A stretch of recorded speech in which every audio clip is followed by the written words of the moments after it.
Sir, I went to Red Swastika School for my primary education. It is a Special Assistance Plan, or SAP school. Almost all my schoolmates were Chinese. However, I did have one Malay classmate in primary 1.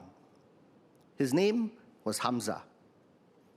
I remember him to be rather cheeky, but other than that, I saw him as one of us classmates and did not think much more then. Many years later, I went to Cardiff University in the UK, and I was the only non-British student in my program. And it wasn't easy for me in the beginning. It was clear I was different. I felt awkward being myself. However, several classmates started conversations with me.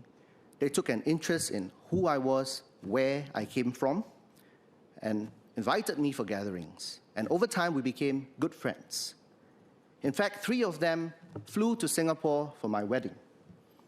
2 of them were part of my brother's gang, and they braved the gate crashing with me, undergoing Suan Tian Ku La. And I would actually have flown to Cardiff for one of their weddings earlier this month, but it coincided with the official opening of Parliament. But I think Dewi and Sophie will appreciate this quick mention in my speech. Now, having gone through my experience in Cardiff, there are times where I think back to Hamza. How had he felt being a minority in school? It could not have been easy. We may have treated him as one of us, but had we embraced him for who he was, did he feel he could be himself? Sir, we pride ourselves as a multicultural society, but it is much more than a concept or a statistic that there are people of different cultures here in Singapore. It requires a lot of effort and heart to understand and then to embrace our differences so that everyone feels appreciated being who we are. Same, but different. This is why it will always be a work in progress. It may not be apparent to many, but I believe that we are facing a grave threat to our multicultural endeavor. Global forces are pushing us away from understanding and embracing our differences. I worry when I see what is happening in Gaza. Now, we don't want our people to let external developments affect our social cohesion. But it is hard not to have strong emotions when we see grave atrocities. There are other areas, the political contestation between the US and China, the cultural wars between the conservatives and the liberals. Now, these all evoke emotions among segments within our population. And they often come with an inclination to choose sides. And then I worry whenever I scroll Instagram. The algorithm will keep on feeding us videos which confirm, double confirm, triple confirm our own worldview. And then it whips us into a frenzy with this strong sense of injustice against every other worldview that appears to lay siege against ours. It is frankly the most influential echo chamber ever invented.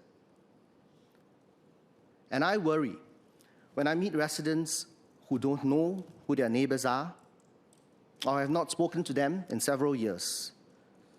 And I ask, how effective is the ethnic integration policy if neighbors are not speaking to one another, much less building relationships? I worry when our youths tell me that they seldom hang out in public spaces like the community centers and the basketball courts now, unlike maybe my generation. So how effective are these spaces as well if they don't foster engagement? Yet, amidst the storm, these are also the best of times where our multiculturalism can shine as Singapore's superpower. because bridge builders can bring light to a dark and fragmented world. All of us who grow up in a multicultural environment and can build connections across cultures are strongly positioned to seize and grow opportunities in this global future. Companies worldwide will want talent who can build trust and thrive in multicultural teams. AI cannot replace this. So Singapore's multiculturalism is no longer just a social imperative, it is an economic one as well. But we will need to reevaluate our levers and be bold to make changes so that they can be more effective. And let me share a few quick suggestions. First, instead of focusing only on our common values, which certainly continues to be important, we need to make much more effort to understand our differences. The more we are inundated with views similar to our own, the more we must seek out alternative, even opposing viewpoints, resolve ourselves to hearing them out, and understand where they come from. Because with deeper understanding of each other, we can eventually still agree to disagree, but we will do so holding hands and not coming to blows. Second, let's take a hard look at our policies that seek to foster multiculturalism and consider if they are achieving their objectives.